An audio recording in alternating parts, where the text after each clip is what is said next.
Welcome everyone to this Reuters Events virtual session in collaboration with FPIA. The topic today is pandemic prevention, how Europe can lead the fight against AMR. AMR threatens to become one of the world's biggest health problems.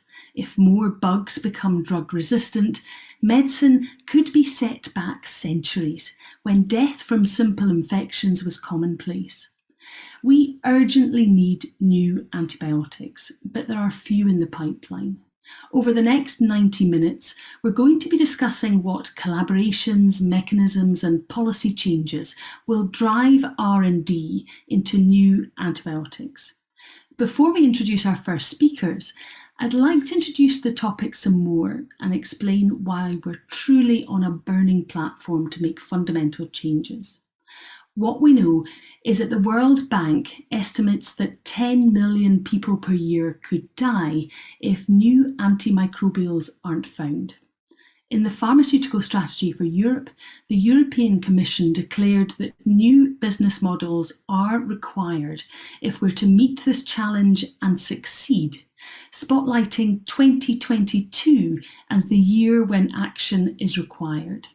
So it's against this backdrop that we have pulled together some of Europe's leading healthcare policymakers, patient organisations and experts, so they can explain what they believe needs to happen. First up, let's kick off the event with probably one of the most important perspectives when we're looking at this problem. That's the patients and what's being done currently to make sure their voices are being heard in the fight against AMR. And so I'm delighted to be joined on the Reuters Events virtual stage by Juan José Fernández Romero, who's the Policy Assistant at the European Patients Forum, or EPF, and Lynn van Polgeest, who is President at the World Federation of Incontinence and Pelvic Problems. Welcome, Juan José and Lynn. Thank you very much. Lynn van Polgeest, you know firsthand the consequences of antibiotic resistance. Can you please share with us your story? I can indeed. Very quickly then, in the autumn of 2015, my husband went to our GP and was diagnosed with an acute urinary tract infection, a UTI, for which he was prescribed broad-spectrum antibiotics. He had 2-3 courses of antibiotics to no avail, so then he ended up with 2 well-known bacteria, Helicobacter pylori and Morganella morgani. Without going into the details, he was then sent to the local teaching hospital where he was admitted for a surgical intervention initially, and then followed by a 3-week course IV antibiotics, 5 days initially in the hospital and then sent home for further treatment. And then the fun started. We were actually left on our own totally to organize the home care treatment. And there was no follow-up at all from the hospital. In other words, the hospital didn't want to know.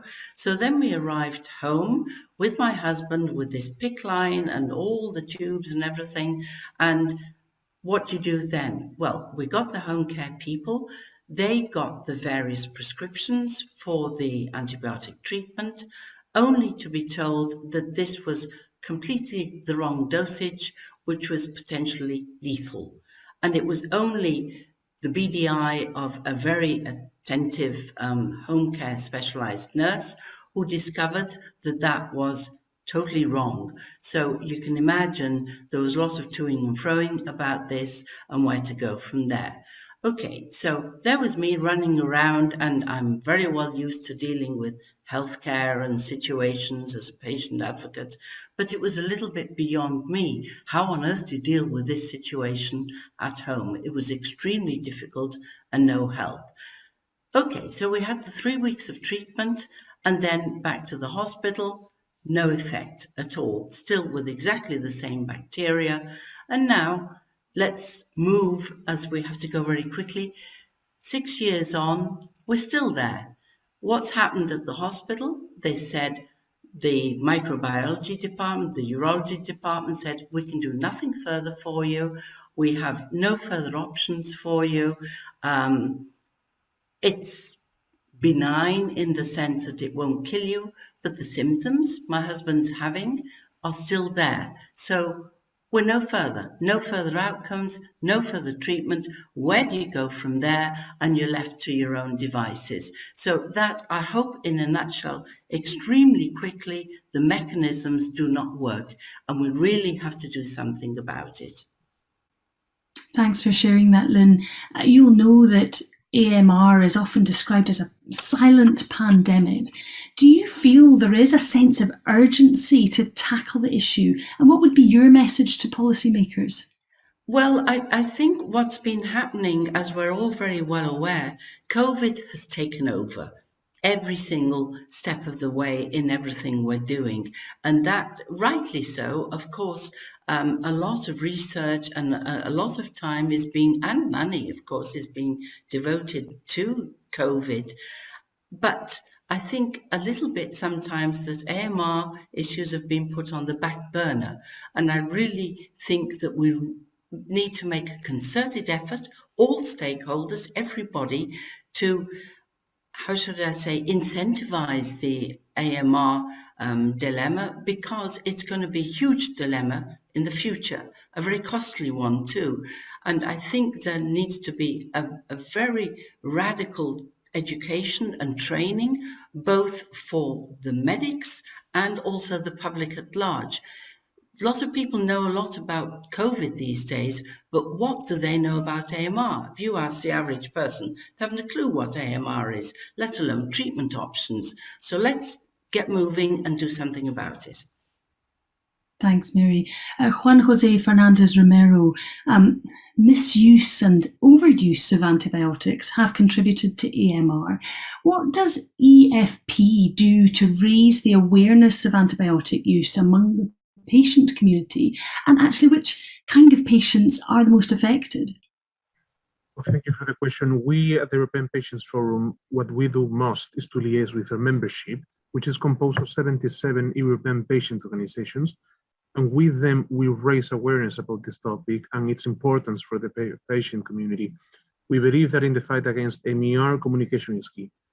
For example, we strongly advocate for patients with chronic diseases self-management. However, the misuse of medicines in self-management may lead to AMR. Thus, we are advocating for the responsible use and for actions to underpin the safe use of medicine for patients, including, but not limited to, health literacy, empowerment coupled with supportive healthcare systems and others. We convey these, and in fact, all of our messages using our communication channels to our members, namely, for example, emails, weekly or monthly newsletters, social media campaigns, podcasts, etc. In addition, we at the EPF, we support the antibiotic awareness campaigns run by the ECDC, and we encourage everyone to visit their website and take a look at the very informative materials that can be found there. This year, to mark the occasion on 18 November, which is 23rd, 21st Antibiotic Awareness Day, we will work together with them in this awareness raising activity. We will do a social media campaign, as well as a podcast showcasing the real testimony of patients who suffer problems caused by AMR. So the European Commission, on that note, has included AMR as a key area for action in its 2020 pharmaceutical strategy for Europe. How can the development of new antimicrobials be stimulated? Well, as you may expect, this is a very complicated question. We see the trend that patient organizations and individual patients represented by the EPF see that there is a need to develop new antimicrobial options, both medicinal treatments and vaccines.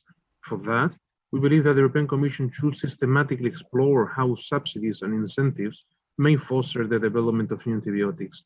These may include new business approaches, such as new pricing systems or new incentives to develop antimicrobials, as well as evidence-based guidance on existing and new diagnostics, among others. One action that the European Commission could undertake was funding research aimed at the development of new antibiotics and/or funding promising clinical trials, particularly when they are in their later stage. Furthermore, the new strategy should include an action for national authorities to draft specific recommendations for patients with chronic and long-term conditions. These should be followed to avoid unnecessary self-medication and to prevent antibiotic resistance. Thank you very much for that. And unfortunately, that's all we've got time for. But thank you very much to both of you for your insights and perspectives today.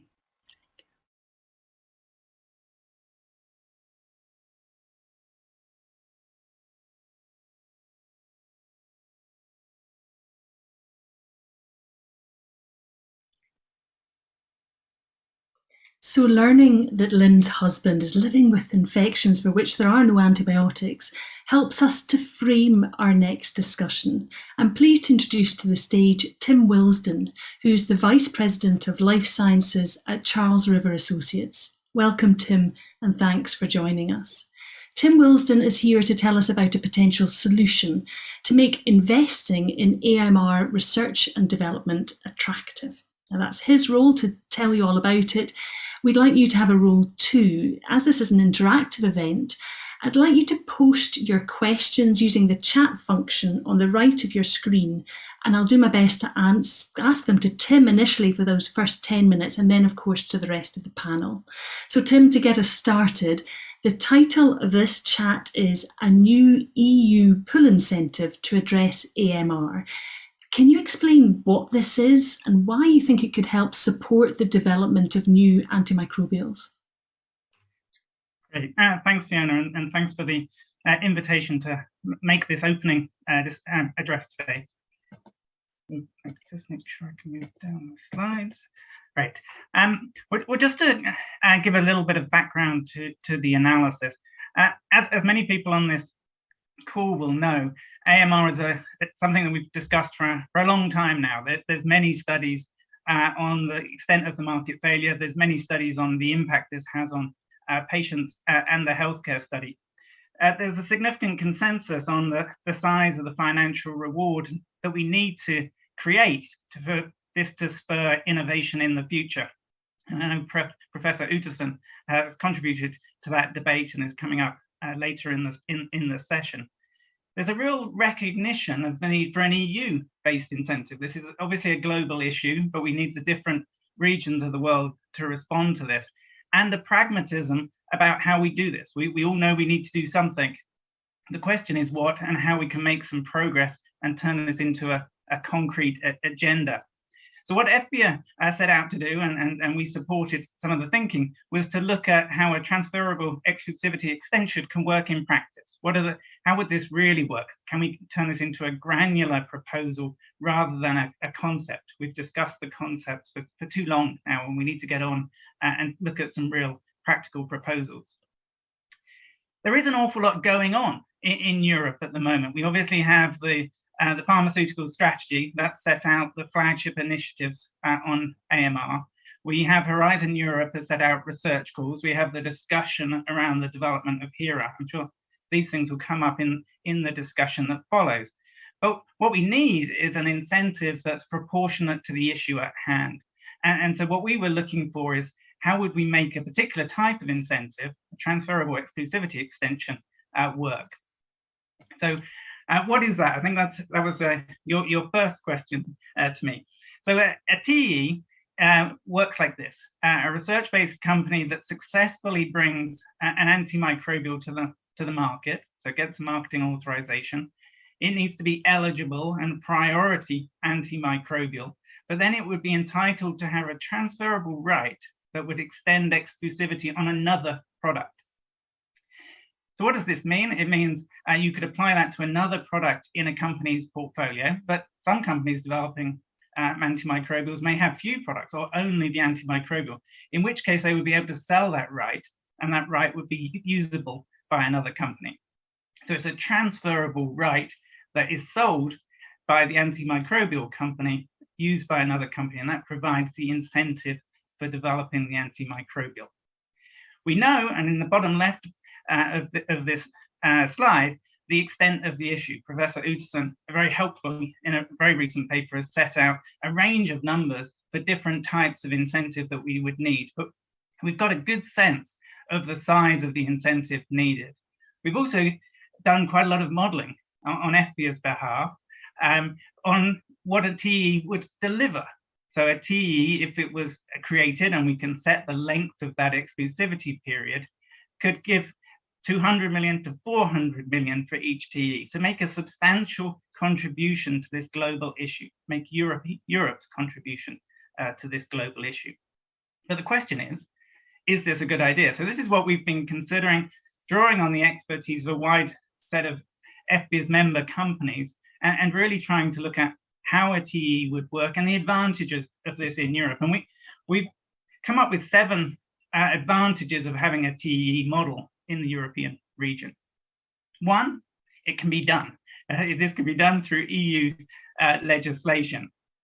2, this doesn't require an upfront government contribution. It will end up being paid for by the member states, but it doesn't require a discussion of the contribution made from each member state. And when we recognize that member states have very different economic situations, very different situations coming out of a pandemic, so this brings real advantages in terms of coordination. It can bring the scale of the incentive needed for the problem. And that's one of the issues with thinking about the many different things that have been proposed. TE can deliver that scale. And it can work for different types of companies. So it clearly works for large pharmaceutical companies that could use a TE within its portfolio. It could also work for small companies, which could sell the transferable right. This means an incentive that's paid for at marketing authorization and would also incentivize venture capital to support those SMEs. And that's exactly the problem we've seen over the last few years of SMEs going bankrupt and actually not delivering the antibiotics that the world needs. It's a delinked model, so pro-stewardship. So it has one of the key attributes that we think about in terms of AMR. And then as we've thought through this and how it would work in practice, it could work as a package. It could be complementary to HERA. It's complementary to changes in the HTA reimbursement system. And probably most importantly, this would be the EU leading in this issue. So this would really be a kickstart to some of the concrete proposals. But we also know there are a range of different concerns. This isn't the first time a TE has been suggested. So this needs to work from the perspective of all different stakeholders. And that's what we've been putting our thinking caps on and looking at how this works in practice. So how do we strike the right balance here? Well, one of the issues is how we make a TE associated to the value of the antimicrobial. And here, I think if we modulate the length of the extension for different classes, for different priority pathogens, we can say upfront that the design of the incentive is aligned to the value of the antimicrobial. We can go further than that, and we can put some conditions on the use of the TE. So stewardship plans, for example. So we can really make this joined up with the range of priorities we have around AMR. How does it work for the healthcare system? Well, in one way, antimicrobials are needed across the healthcare system. They're needed for oncology patients, and therefore it's right that this is a payment across other asset types. But we've also got to make sure there's not unintended consequences. We don't want to disrupt the generic market. So for companies receiving a TE, there needs to be a reasonable length of the exclusivity period. So it's still predictable when products go off patent. For the recipient product, we still need this to be predictable how much they will be willing to pay for the TE. Why is that vital? Well, that's the size of the incentive. So we should, in fact, put few incentives on the recipient product, have a competitive market, and this means it's an efficient mechanism to pay for antimicrobial incentives. Finally, there's a question of why do we need it? Isn't this too much? And I think after going through and thinking about the different initiatives, we think these fit together as a package. HERA, EU joint procurement are not substitutes for TE, but they could well be complements. As a lot of the work shows, we need push and pull incentives. They're doing different things. We need short-term things like the AMR Action Fund, but we need a long-term solution, such as the TE. And we need this to be sustainable, both for new antimicrobials and old ones. So there's a real case that we need reimbursement reforms, subscription models, and changes in the HTA model. This fits together as a jigsaw, can fit together as a package. And then finally, are we worried that Europe would be doing something very different to the US?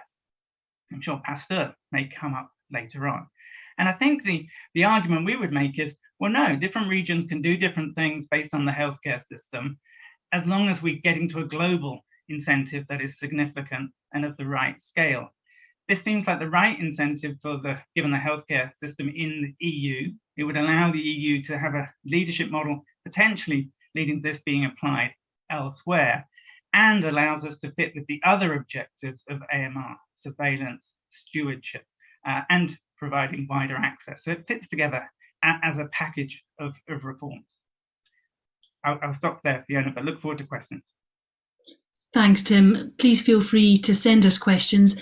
A couple from me. I mean, you've talked about how there was, this has been talked about before over a number of years. We've got to the point now where it makes you wonder, what are the critical success factors in actually making this work and happen if it is the right model? Yeah, I think that's exactly right. And I think the key success factor is evidence and understanding how things work. I think we've got a lot of that. We can thank a lot of academic work, some of the people we've got on the panel later on. So we've had to go through those building blocks and have those, but we don't necessarily need to keep doing that. We've now got the evidence base to start moving forward. What we now need to do is start talking to each other. As this has largely been an industry piece of analysis that we've helped support, but we need to talk to other stakeholders and get some convergence in how the EU moves forward. So that seems to me, we've done a lot of the hard lifting in terms of how the data and the evidence for this issue. We now need to sit down and agree what's the best thing for the EU to take forward, and then actually turn that into action. So how can, for example, public health, but also patient groups, anyone who's got an interest, have an input into how you might try and take this forward? Yeah, I think that's a really good point. I think one of the things around AMR is it seems like it's amorphous subject, but it affects patients. It has a direct impact on patient groups. It has a direct impact on many of the diseases we're prioritizing, oncology. So I think patient groups being involved and motivating the political groups to have action here is really important. AMR is one of these areas that gets talked about in a silo, but this really matters for patients, it really matters for clinicians, it matters for the working of the wider healthcare system. So I think having a wide set of stakeholders involved in those debates, active debates, is key, because otherwise this seems like a theoretical concept that can wait for another day, and that's really not the case anymore. We've had our first question in from the audience asking, how do you value TEE? Do you think this TEE is a liquid option for companies to be attractive? Yeah, so this is a good point and a source of concern. What will be the value of a TEE? Won't the value of a TEE vary from year to year? So an antimicrobial comes to marketing authorization, you then have a TEE which can either be used or sold. At that point, there will be a transaction and a value for the TEE. So we will know the value of TEEs in the future. Depending on who buys a TEE, it will vary from TEE to TEE. We anticipate that. So that's something we shouldn't be surprised about and we shouldn't be alarmed about. What we can do through the modeling is work out how much we expect these to be sold for.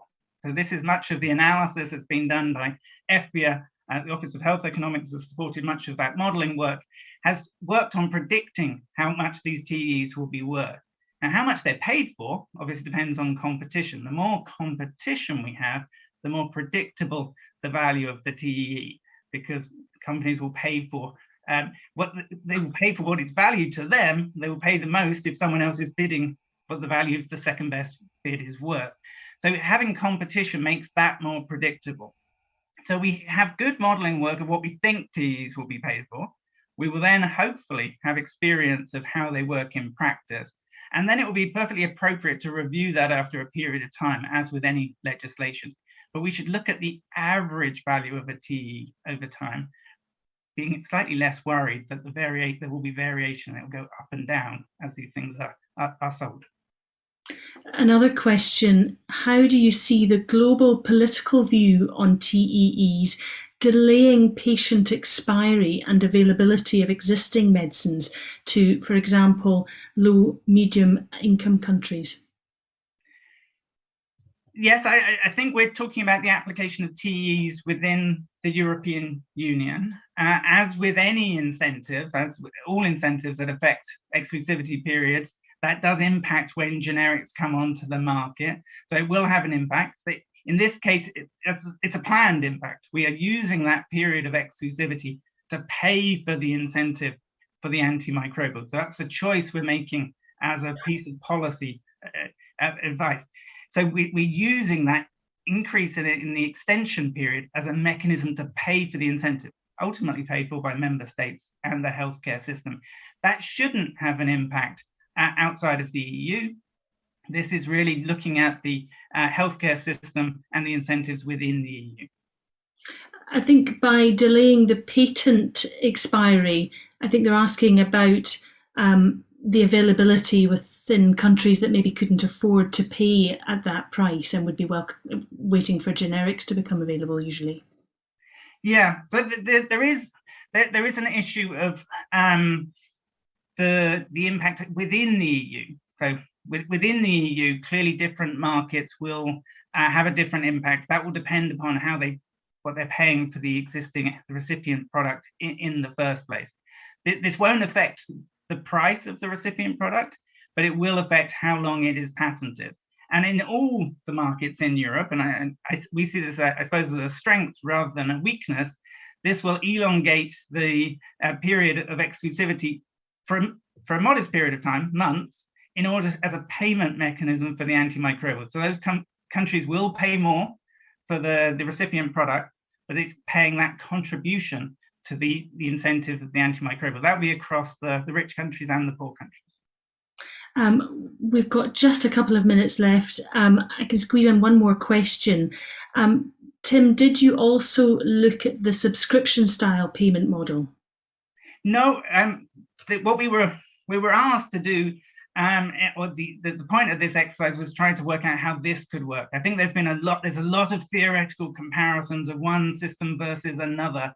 I think what we were trying to do here was trying to put some granularity on this approach and see how this would work in practice.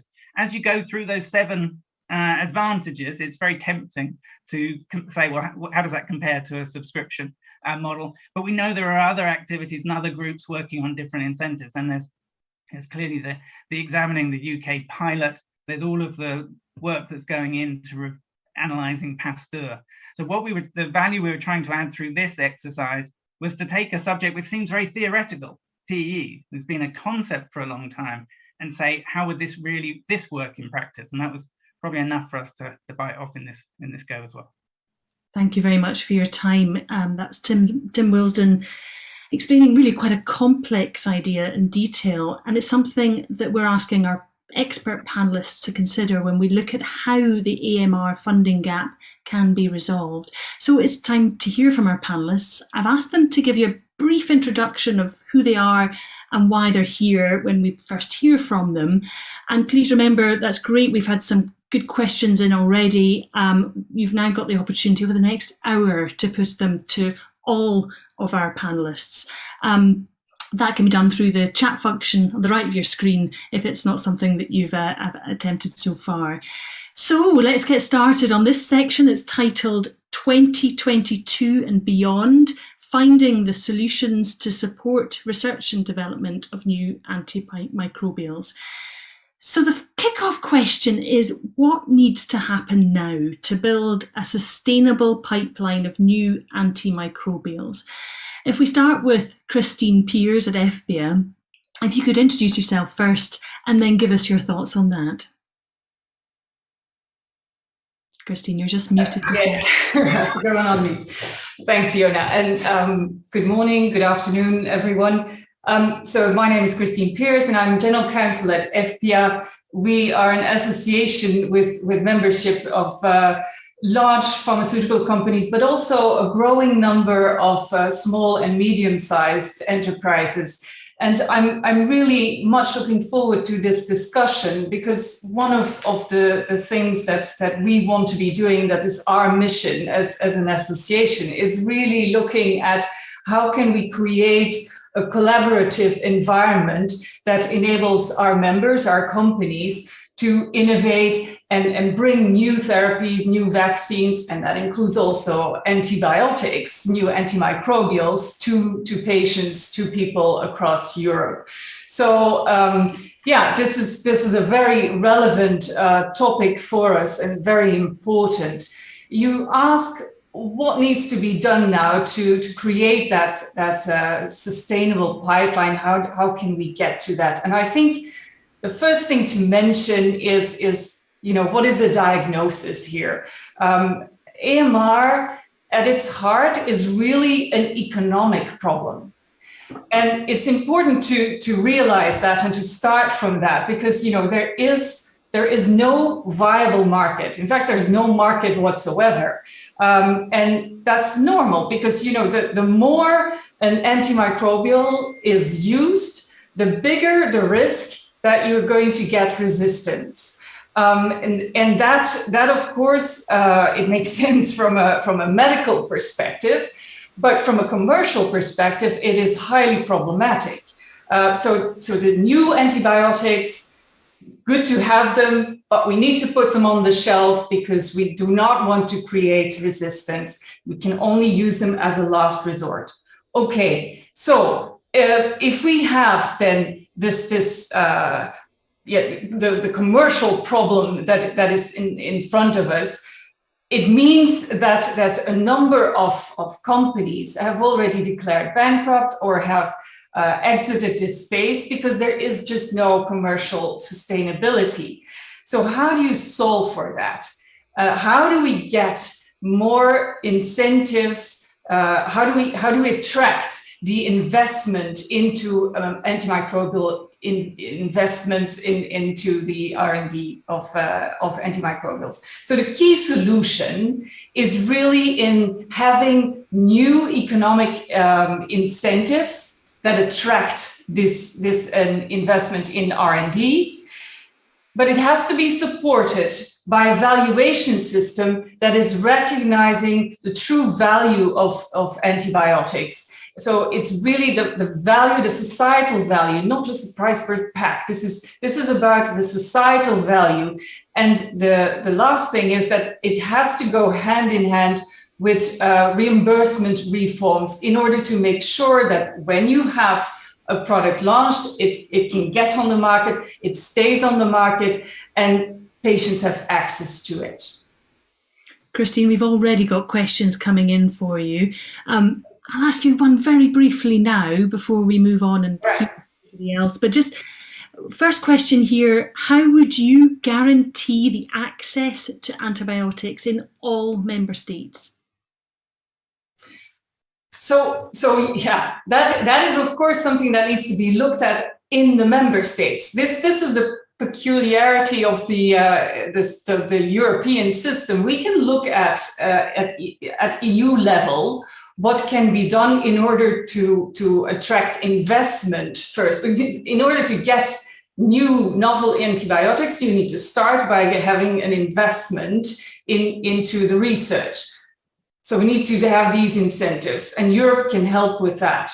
But then in order to get the products on the markets, well, that is a matter of the member states, and we need to have adapted reforms of the reimbursement system and also an appropriate an appropriate valuation of the systems. So if the systems are taking into account in their pricing and reimbursement systems the true value, the societal value of the antibiotics, there will be a possibility, there's a viable market, there is a possibility for the companies to put their products on all the markets.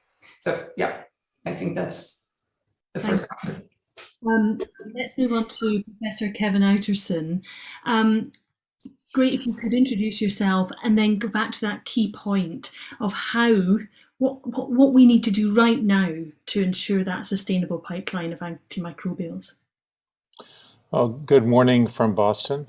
I'm Kevin Outerson, professor of law at Boston University. I also lead CARB-X. What needs to happen now? I think that we're spending billions of dollars to prepare against the current and the next vaccine or viral threat. And we have to remember that, there's another giant part of the tree of life that is a long-term enemy of humanity, and that's bacteria. So let's remember. One of the things that Tim mentioned that Europe is standing up right now is HERA. And my question about HERA is that it's modeled, at least by some of the public discussions, on let's do a European-style BARDA, this agency that's invested $1.6 billion in antimicrobial work over the past decade. And my comment is that we can't have a BARDA sort of impact without a BARDA budget. And what's the budget for HERA and for specifically for AMR? I think that from what I've read, HERA has a budget that's adequate for antibacterial push incentives. Carbex is interested in talking to HERA on this, but do they have enough money for a pull incentive in this area? It's something that happens after the drug has been approved. And I'm pretty practical in these regards. I want the pull incentive that functions well in a given region and can be actually financed. And so the attractiveness of transferable exclusivity is that it is a mechanism for Europe to finance this on a community level without having to mess with the national reimbursement systems across all the continent. So that is its practical advantage there, that it could work that way. One other thing I'll say is that there was a comment earlier, a question earlier about transferable exclusivity versus subscriptions. I actually have a slightly different view from Tim on this one. I think that you could easily marry the two. Transferable exclusivity is just the way to pay for it. What the company gets in exchange for the transferable exclusivity, they might have to sign a contract in which they agree to bring it to the market, launch it commercially throughout the entire union, and with stewardship and access conditions attached.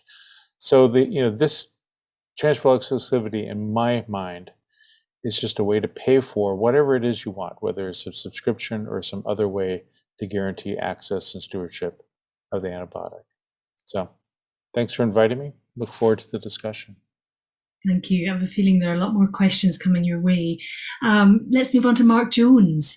Mark, please introduce yourself and give us your thoughts. Thank you, Fiona. And hello to everyone on the webinar. So I'm Mark Jones. I've been involved in research and development of antibiotics, AMR, for probably 25 years these days.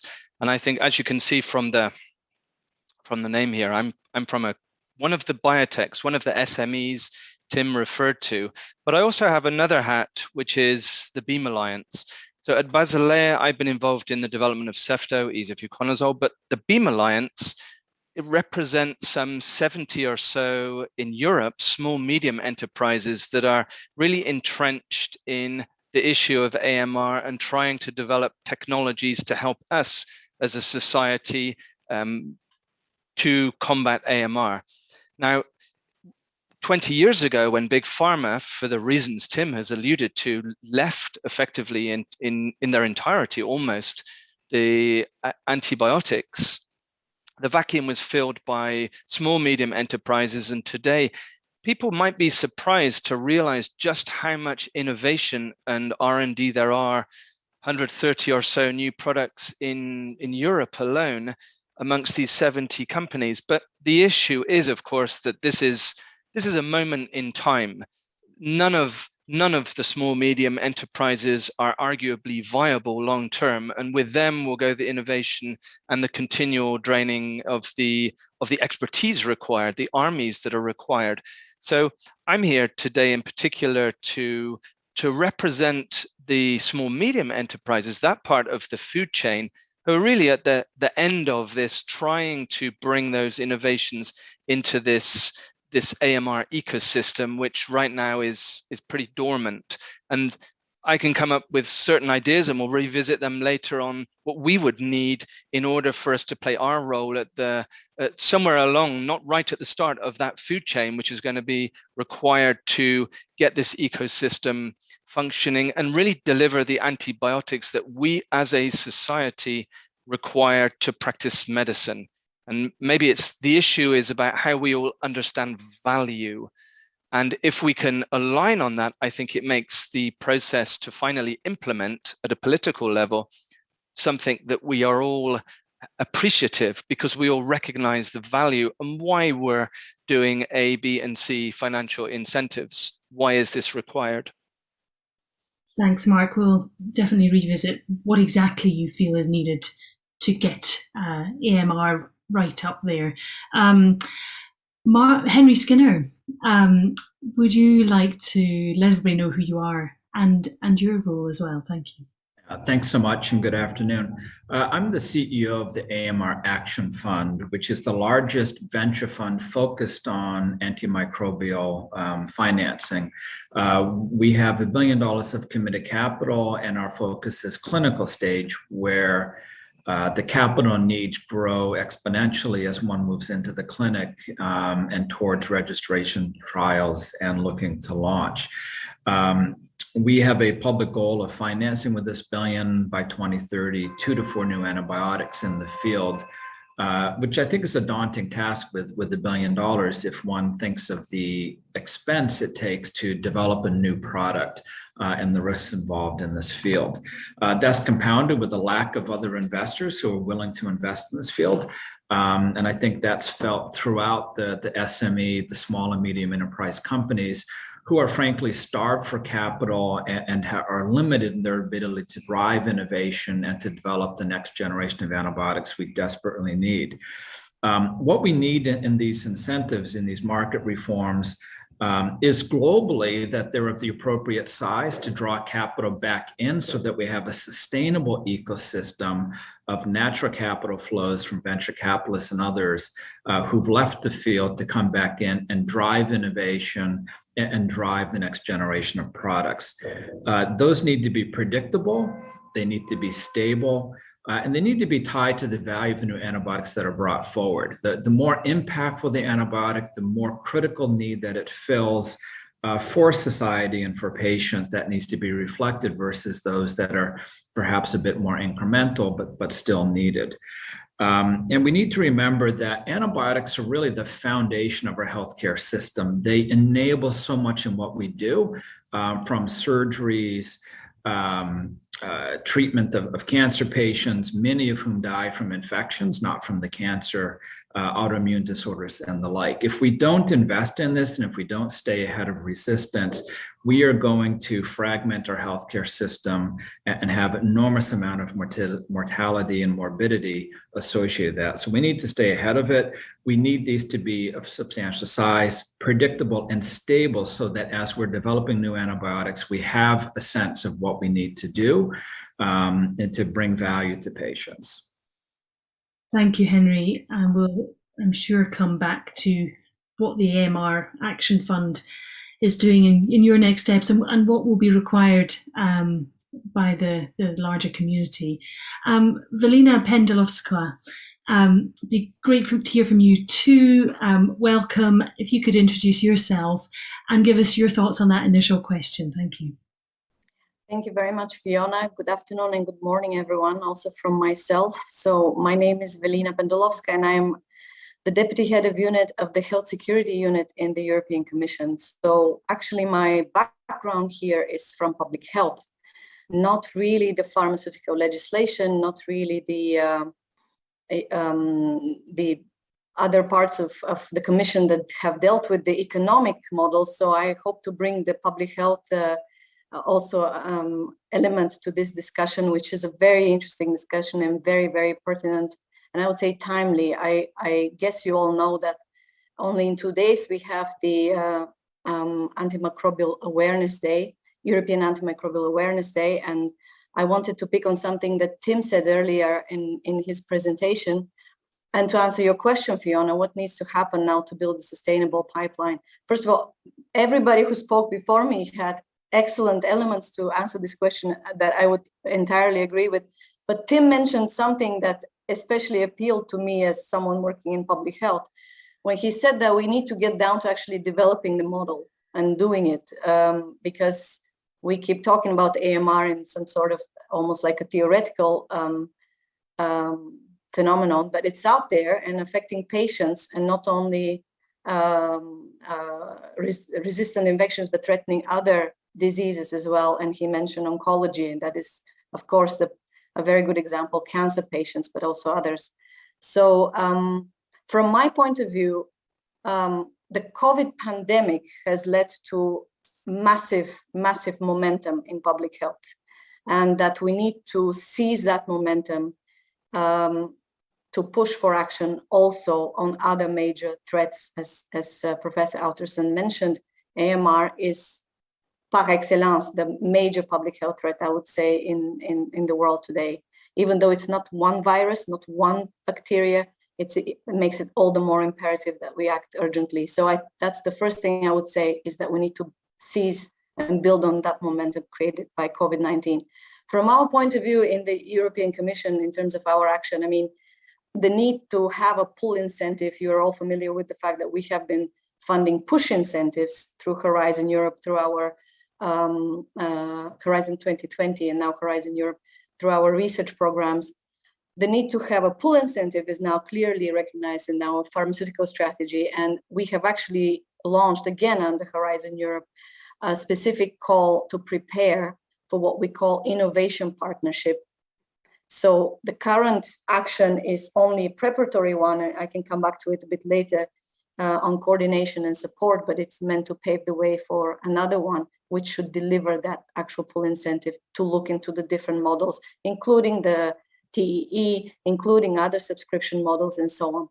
From my perspective, that of human health, the key question that will absolutely need to be looked at, as I guess will come as no surprise to all of you, will be stewardship, and how that is absolutely safeguarded in whatever future contracts may be with developers, but also how that is safeguarded on a global scale.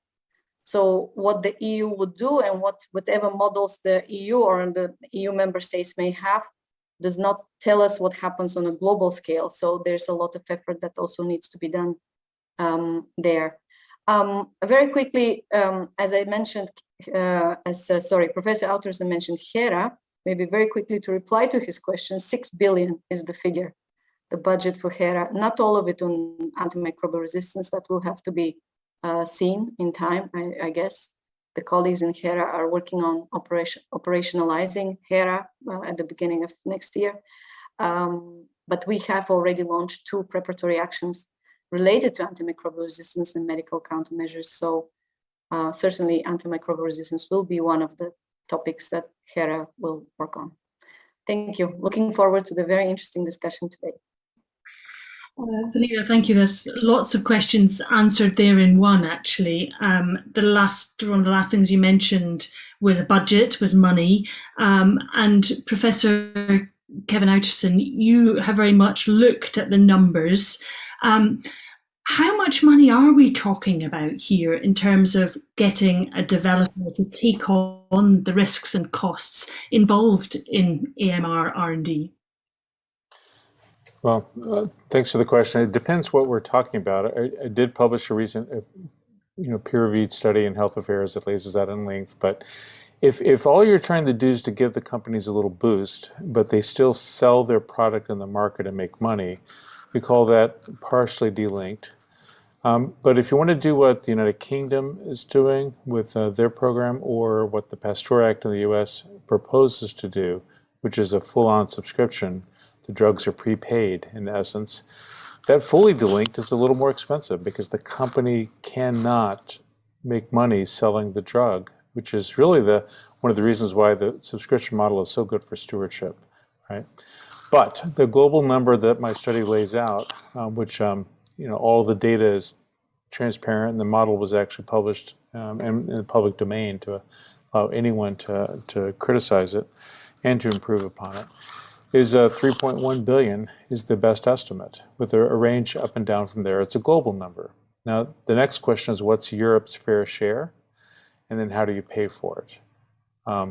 One way to think about Europe's fair share is maybe your relative's, share of the GDP of the wealthier countries of the world. But there's other ways to think about it, and I don't go into that at this point. But we need to think about how that can be paid for. PASTEUR Act is just a direct federal appropriation.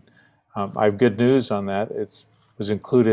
Will be included later today in the Cures 2.0 legislation that's moving in the U.S. House. That's the best news I've heard in a while on that, but still it's going to take some time, for sure. I wanted to ask the comment just a moment ago from the Commission. Are transferable exclusivity extensions, TEEs, are they on the table in this partnership that will discuss pull incentives in Europe? I just wasn't sure if it was actually within the remit of that project. Would you like to clarify that, Elena? Yes, sure. Thank you for that question. That we're not there yet, basically. This is a very preliminary phase where we are trying to look at how this innovation partnership will be set up in terms of who will participate. Of course, the assumption is member states and drug developers, to put it generally. But I don't think we're there yet where we're discussing the exact models. However, to answer your question, there has been already discussion under another sort of funded group that we had under the EU for Health, so-called joint action, not to confuse you with many of our EU different typologies of groups, but anyway, the joint action did publish a paper on the different models, and TEEs was one of those.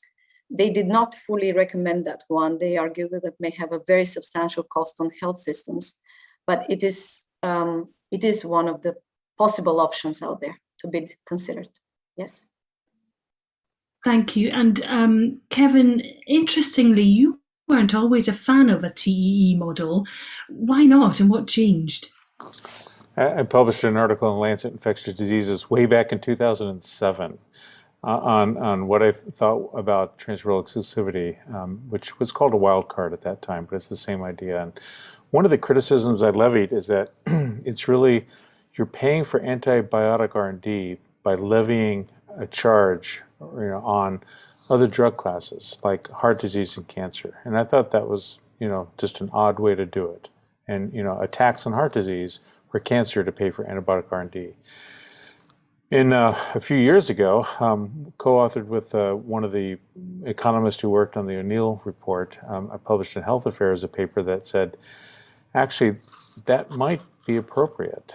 As I've come to understand the enablement value, how antibiotics are enabling a lot of the rest of healthcare and medicine, that there's a recent article that we published that in the journal, the clinical journal of the American Cancer Society, that laid out that infection was the second leading cause of death for people with cancer. It actually might be appropriate for the rest of the system to pay for the safety net known as antibiotics. And so in 2016, I modulated my view. Still, I'm pretty practical in this regard. I want the way to pay for the pull incentive and the design of a pull incentive that works for a country or for a region. The goal is to deliver these funds in a thoughtful way, I want the system that actually is practical and can function. We have questions in. Next to develop, so this is to anyone on the panel actually, and I'm just trying to work out who's best placed. Perhaps, Elena, from a public health point of view, you might like to. Anybody else who'd like to answer it, please just unmute. Next to activities to develop new antimicrobials, what measures does the panel see as appropriate to prevent the emergence of new AMRs? Mark. Well, actually, we've touched on this before, and I think it's a really good question in terms of stewardship. I think Henry mentioned it, maybe Kevin mentioned it. So if you take anybody within the pharmaceutical industry, the SMEs involved in AMR, I don't know anyone that questions the concept and requirement for prudent use and stewardship. It's implicit in the healthcare associated with antibiotics AMR. In fact, Kevin, if you allow me, there's the nice paper you wrote just recently. Your first sentence is, if innovative antibacterials are being used at high volumes, then something is seriously amiss. I really like that. It's in its simplicity. So implicit in this, however, is that we have to find another way to recognize value, which allows the system to function, because as Christina said, it's an economic problem. There's no money to develop new drugs. These things are expensive. They take an army. So I think for whoever answered the question, stewardship and the prudent use of is implicit, and whatever incentives we are talking about, I think there's an assumption that there's a prerequisite when you sign on the dotted line on however they're constructed, that surveillance, prudent use, and a restriction, keeping things on the top shelf for when they're really used, is going to be a prerequisite, and that's absolutely fine. Maybe one point, perhaps it's an old point, but as a human society, we spend untold billions, maybe it's even more than that, on nuclear weapons, with, I think, the sole purpose that they're never used. We're talking about something minuscule compared to this, which is a fundamental part of how we practice medicine. And it's okay that we do this with the goal that they're never used. This would be a good thing if that were feasible. Henry. Yeah, I think I would add to that. This, as I think about the stewardship, is absolutely essential, but so is access, right? We want to bring the right antibiotic to each patient wherever they are, and not misuse them, not overuse them, but to de-link the volume aspect of pushing an antibiotic prematurely or using an inappropriate antibiotic that adds to resistance. So it's access and stewardship hand in hand, each side of a coin. So how do you move forward and ensure that both of those are in place? That's a real challenge, but I think that comes to, in the first principle, eliminating the misincentives that drive misuse, right? So the lack of access to appropriate antibiotics, so you use what you have hoping it works, or the overutilization of newer antibiotics because the sales reps are pushing the use because they're going to be effective, but maybe something that's older is equally effective. And so you want to hold that new one to when you absolutely need it. So I think it's a combination of removing the disincentives for appropriate stewardship, and then providing access with those disincentives out of the way so that physicians have the resources and have the tools and have the antibiotics to bring the right one to each patient. We're seeing both access and stewardship come up repeatedly already. Christine, you've unmuted. Thanks, Fiona. I just wanted to pick up on what Henry said. In essence, actually, a lot of the companies are already putting that in place. I mean, they have different ways to try to help this stewardship, but one of the things is indeed that they reward their sales force to train doctors on prudent use, on how they should be using, and not in the wrong way, in the right way, and not on the volumes of sales. This is really important, but companies are already doing that.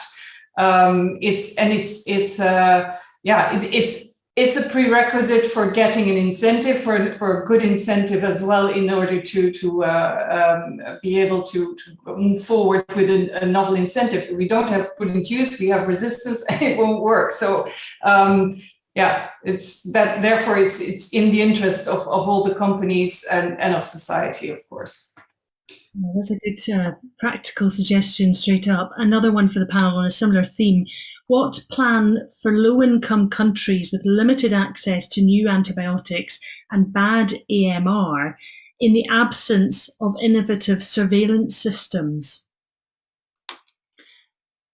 Is anybody wanting to answer that, or I will jump in and see if there's anything that, this is a classic access question when you also have the limitations of stewardship and how we put that in place. Valina, actually, Mark, you've kindly unmuted. So maybe because I think this is a really good question. I'm talking about small, medium enterprise, or I represent small, medium enterprises, if you like, on this call, which, I mean, developing countries is somewhere out of our sphere of operation because we're hardly existing in terms of just trying to research and discover new antibiotics. However, I think this ties back into the ecosystem that we're trying to get to here. Once incentives or the value is recognized such that we can build in political ways to reflect the value, which allows the ecosystem to function, it brings back in big pharma. Now, maybe I'm sticking my head out here. I think that's part of these webinars. Big pharma has global reach, big resources, corporate responsibility is a really important part of what they do, appropriately so. And they're also an incredibly important part of the food chain because in essence, small, medium companies like that are involved in AMR are dependent on the large pharma companies to partner, to commercialize the products. And I think that's a part of the ecosystem that we need to discuss more, but where you can see the potential alongside foundations and the Gates Foundation and other ways in which we can support developing countries to make an impact on accessibility, which is a key thing that we've been talking about in countries that simply cannot afford anything that isn't a cheap generic. Mark, whilst we've got you, we were looking for you to give a little bit more detail about what exactly it is that SMEs need in order to get to the next stages. And I think there's a good place to take the discussion because we acknowledge this discussion has gone on for years and there's been multiple reports, multiple models, the most recent that Kevin has published, and we can align on approximate finances of what's required. What small, medium enterprises need, the innovation needs, is what Henry referred to, I think at least 3 times actually, rightly so, the predictability of finances. We need to be able to recognize the value, the future value, the financials early on in a process so that one can build an NPV, which is positive, which allows you to have a discussion with investors, which allows you to get financing, allows you to talk to wherever you can gain financial interest in your company. I think this is critical. What might it be? The flagship programs now under the pharmaceutical strategy for Europe, I think give an absolute pathway in Europe to get close to implementing. I think the flagship strategy 3, the changing of the legislation, even directly refers to TEEs, and then flagship 1 has the mandate really to get through all of the barriers to understand how these things are implemented. We even have HERA, which I think is flagship 2, which is a potential vehicle to manage these things. So somewhere within there, it's possible to create a Europe-wide incentive that Tim referred to, which already upfront recognizes the sovereignty of member states, because that's the political hurdle that you have to work hand in hand with to install anything in Europe. I say one other comment, and that is that a TEE, whatever it may be, as long as it's predictable, may be part of a solution. That may be what Europe's doing. UK can do its subscription model. The news from Kevin about the potential forward march of Pasteur is fantastic. It's got a long way to go, but if you end up with different parts of an overall pie across the world set up in different ways, this is absolutely fine and can make this function. It's probably the only way because of all the separate independent political systems that exist. That's the reality of it. And just in terms of being at the sharp end where you are, what's the urgency? What are the practicalities that make you realise that there's been a lot of talk for some time now. 2022 has been highlighted as the year of action. What makes it real to you that this has to happen now? Well, I appreciate the question, but in brief, I repeat, most of the innovation, the way we set up as a society is that small, medium enterprises have filled this niche. Most won't exist in 2 or 3 years. But I guess the technologies will be there. Someone else could pick it up. I think the other thing worth mentioning, and everyone on the line will appreciate this, when I joined industry all those years ago, we were already suffering a brain drain, a lack of experience. It takes an army to develop a new antibiotic, and not just an army of people that are very clever, but true experts. And quite frankly, there's not many left anymore. Trialists, infectious disease physicians who have gone through this, toxicologists, pharmacologists, clinical pharmacologists, and the rest. So I think we're in a precarious situation as a society where it goes beyond money. It's also human skills and experience that are going to be required to take us through this rather perilous journey that we're on now. And unless we can get that right, I think there's troubled waters ahead for sure. Henry, the AMR Action Fund has $1 billion globally through pharmaceutical funds. What will be the key to ensuring that it actually achieves its mission of bringing antibiotics to the market by the end of 2030? Yeah, I think it's a great question, and we're grateful for the support of the industry, but also the Wellcome Trust, the European Investment Bank, the Novo Foundation, and the Boehringer Ingelheim Foundation. But these are expensive drugs to advance, especially in late-stage clinical trials. They're expensive to commercialize. There's pharmacosurveillance and other things that one has to do. It takes an enormous amount of capital. One of my greatest concerns, beyond what's been stated, is we've got many young companies, very innovative, brilliant young scientists, many of whom have less than a year of cash in the bank and desperately need new financing. So we are truly running out of time to keep these innovation going and to move the products forward.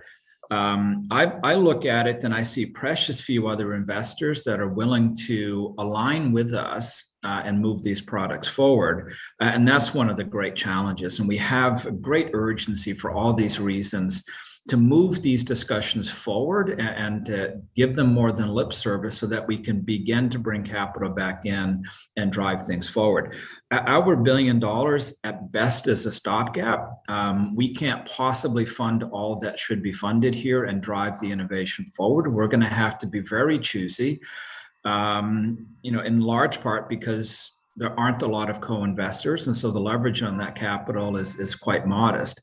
And I think it's a stretch goal to think we can bring 2 to 4 new antibiotics to the market by the end of the decade. We've had a question in for Elena specifically.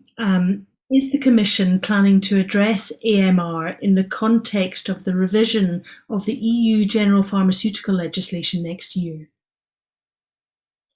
I'm afraid I don't know exactly the answer to this question because, as I said, I don't come from the pharmaceutical unit in the Commission. To my understanding, the pharmaceutical strategy, as already somebody mentioned, does contain plans to look at, for instance, optimizing the packaging of antibiotics to make sure that there's nothing left so that you're not sort of prompted to use them inappropriately. But sorry, I cannot answer that very specific question. Maybe I can just mention there is an ongoing consultation right now. I think many of us might be involved in that approaches, I think, 3 key pillars as well. The unmet medical need, I think that's relevant to AMR. TEEs will be included in there, but also in general regulatory as incentives. So I think I would encourage anyone who's connected to the area to involve themselves in the public consultation, which I think it was December the 21st. This is a way of engaging in this process particularly to help us here in Europe. What we do know is, of course, that AMR is a priority for the EU as part of the pharmaceutical strategy. How can we ensure we don't miss this opportunity to lay the foundation to prevent what could be the next pandemic? Christine, would you like to answer that? And I think actually you were also interested in the previous comment. Yeah, and it's related, obviously. Yes, there is an enormous opportunity there now with the revision of the general pharmaceutical legislation, and Mark was referring to it in the consultation. There is a reference to a particular incentive, mainly the transferable exclusivity vouchers, as they are seen as something that could address unmet medical need, and it includes, even in that consultation, antimicrobials, antibiotics. It is cited as such. And we know that the pharmaceutical strategy, in the strategy, the Commission has set 2022, that's next year, as a target date to explore these new types of incentives. So let's build on that now. Let's look at it. We have no time to lose. Mark made that very clear. Henry made it very clear. We have no time to lose. So there is this great opportunity. I do not want to say that the Commission hasn't done anything, because actually there's a lot that has been going on. But there's a lot of ambition, and we now need to get to concrete action. And here's an example. Kevin said, well, let's look at something practical that can work. Well, let's look at that together and build it so that we can move on and resolve this issue. Thank you. Kevin, would you like to expand on that? So, CARB-X supports a lot of these small and medium-sized enterprises. We've supported 97. We've spent $350 million, I think, as of this point in our first 5 years. And 36 of those projects have been in Europe. There's been no new drug classes that have been approved by the US or Europe that have been discovered in the past 4 decades. I think there's 36 such projects in the CARB-X portfolio today in our nonprofit things that we support. So there's a lot of innovation there, but when the comment earlier about most of these companies have less than 12 months of cash, I'd say, boy, that's the rich ones. I know a lot of companies that have much less cash runway than 12 months and really are desperate. And CARB-X, we're at the end of our first period. We're talking to our funders about new funding. It's not settled yet. And a lot of these companies, it's really a matter of incredible urgency. What Mark said earlier, they need to have certainty so that they can raise funds. It'd be better if they had the ability to raise private funds to supplement what we're doing at CARB-X in the preclinical phases and what the Action Fund can do in the clinical phases later.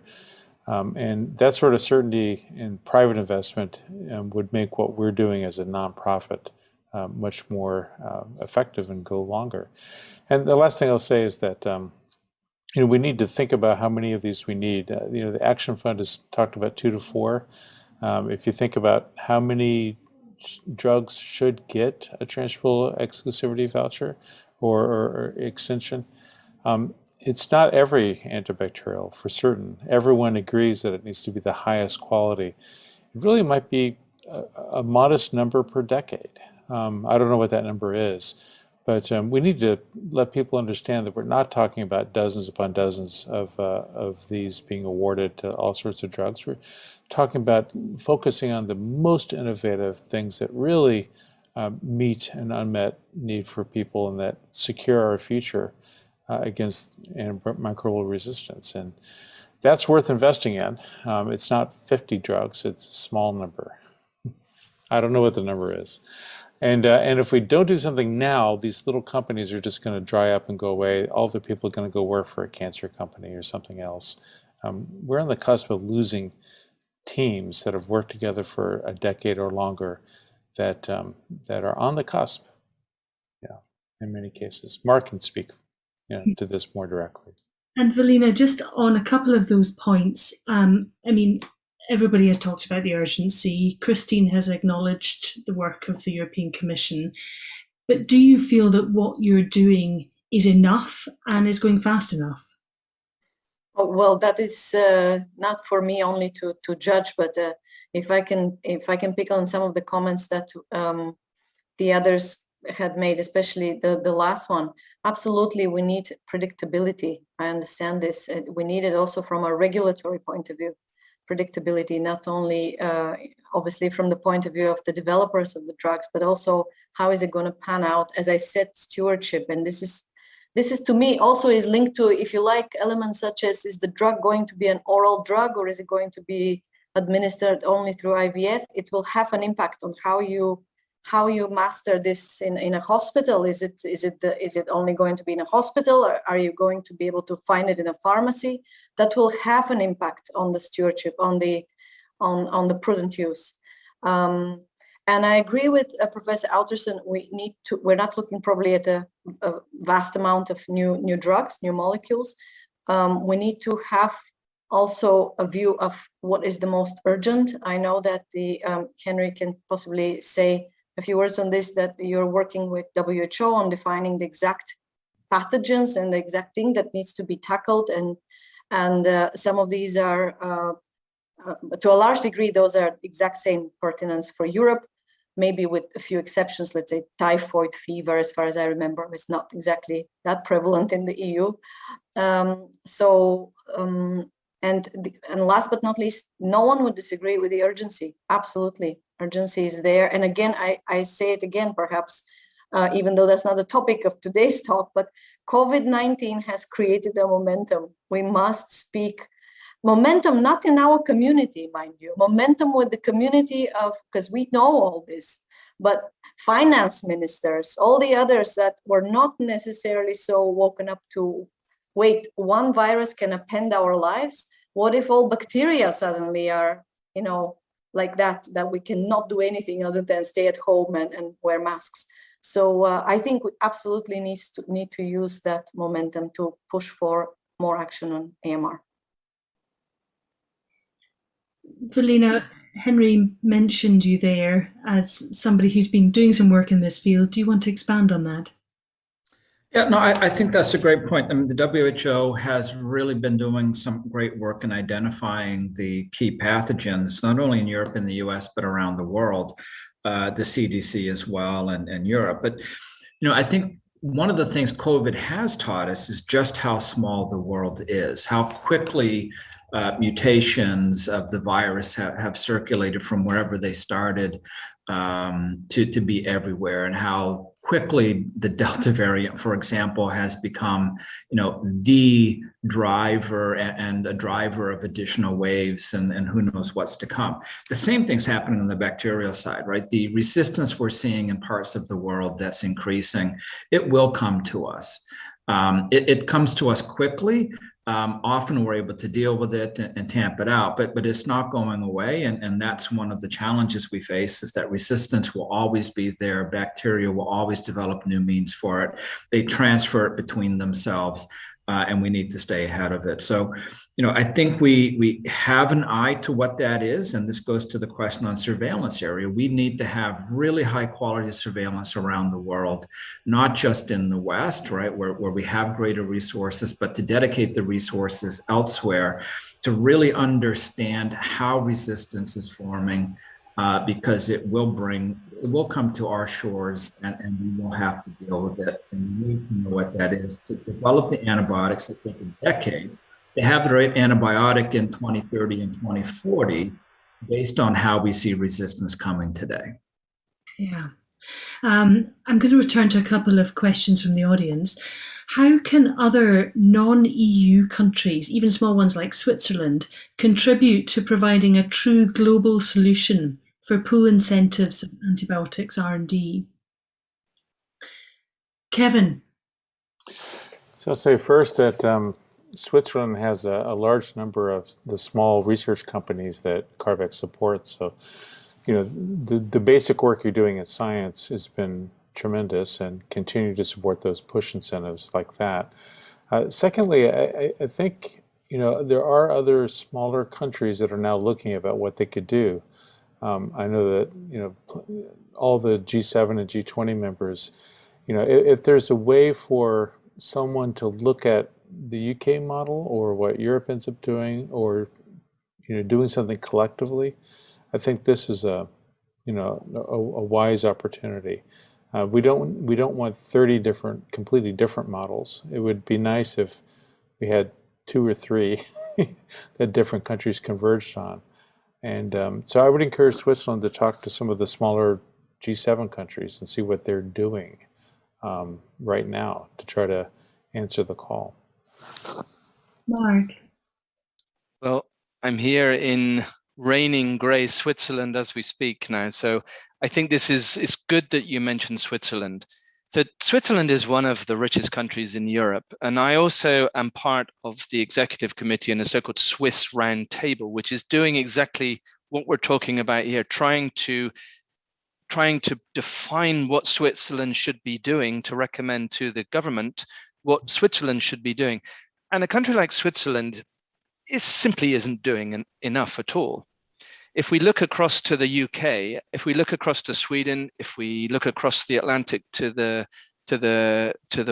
Pasteur now bill that's been put together, I mean, full credit to those countries for taking a lead and understanding what it means to demonstrate that what can be done, to recognize their influence in this global humanitarian problem we have.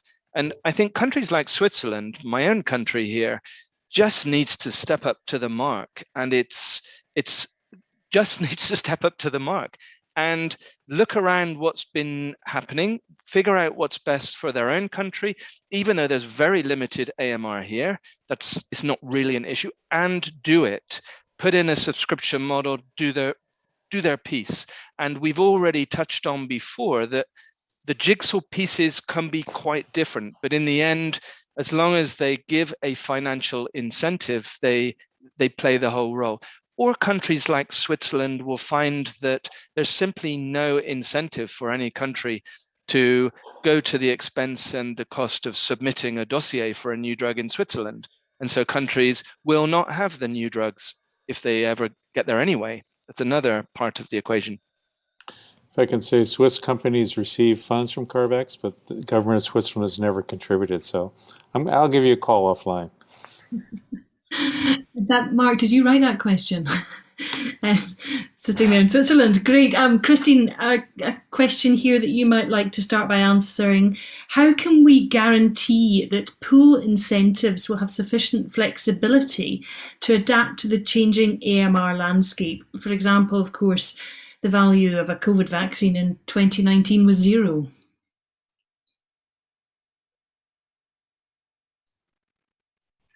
So I think Tim has alluded to that as well. It's about a pull incentive. We're talking about a transferable exclusivity, and that can be adapted to the value of the antimicrobial that is put to the market. So if you obviously, Kevin was saying that, you obviously want to give the value to something that is really addressing multi-resistant and antibiotics, and so you want something that is really valuable to incentivize here. And if you adapt to, so it's incentivizing those drugs that will actually help and avoid the resistance. I think that's what it is. It's not like the vaccines, of course, but where we need to get as many vaccines as possible, as quickly as possible, into the arms of everyone around the world. So yeah, here we're talking to a different animal, but the incentive can be adapted to those and giving the value to those antimicrobials that you really want to get to the market. Kevin, that's also an area that I know you've looked at or interested in, about how, for example, the first TEE, if this is a model that's adopted, how do you equate the value as further down the line you go? Do they become less in value? How do you work that out? So thanks for that question. And I hate to keep steering people to papers, but it's a complex topic. But the 2016 Health Affairs paper with Anthony McDowell from the O'Neill Review tries to answer this question. And the short answer is that you need some guardrails, and you also need contractual provisions. You can't just give a company the voucher and not expect things in return. And one of the things you expect in return is stewardship and access, and not just for Europe, but for the lower income countries of the world as well. Like what Shionogi just voluntarily did with Cefiderocol with a partnership with GuardP that was announced last week. A beautiful idea guaranteeing, really, in essence, access for this new antibiotic around the world by partnering with GuardP. A beautiful thing, entirely voluntary, but why not make things like that, not exactly that, but things like that, part of the package, and you get a lot of things done in that regard. But there are some details that have to be worked out, but these should be worked out in any pull incentive, some of these questions. And talking about them enables us to narrow our focus on what questions are left that aren't answered yet. Honestly, we've talked about this for so long, I think most of the good questions are answered at this point. I've almost promised to never again be part of any report on pull incentives until we actually do another one. Well, that's a very timely comment because we are coming close to the end, actually. And there's a question I'd like to ask all of you. And that's really your one takeaway from this. To ensure that we bring novel antibiotics to patients in the next 10 years, what would that one takeaway be? I'll go down my screen. Christine, would you like to kick off? Yeah, sure. Thank you. So AMR is unlike COVID. It's predictable and it's a preventable crisis. So we now need to go from ambition to action. I mentioned it before. We need to create these appropriate pull incentives. There is an opportunity here. It lies in the general pharmaceutical legislation. And so we would like to be working with the Commission, with the policymakers, with stakeholders to design this and successfully implement these novel pull incentives, such as a TE. But we need to recognize that there is an urgency. We need to do it now before everybody has left the area, before everybody has gone bankrupt, and there's nobody left to have the skills to actually do this R&D. And bring the products to the market. Thank you. And briefly, Mark. Understanding the value of antibiotics as a society will be part of the solution.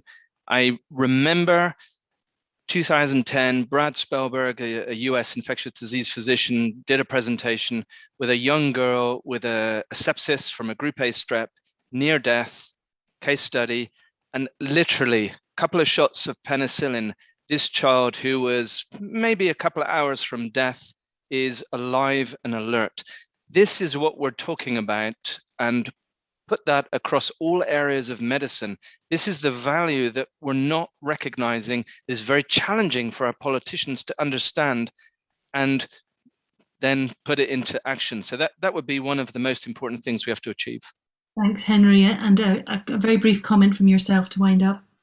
Yeah, I think we need to recognize this is a global problem. We need global action. No one country or region, everything we're talking about is sufficient to solve the problem. It is going to take the EU, the US, the G7, the G20 to all be aligned on this solution and to make sure that the targets we're setting for the new antibiotic development is aligned as well. Thank you. And Kevin?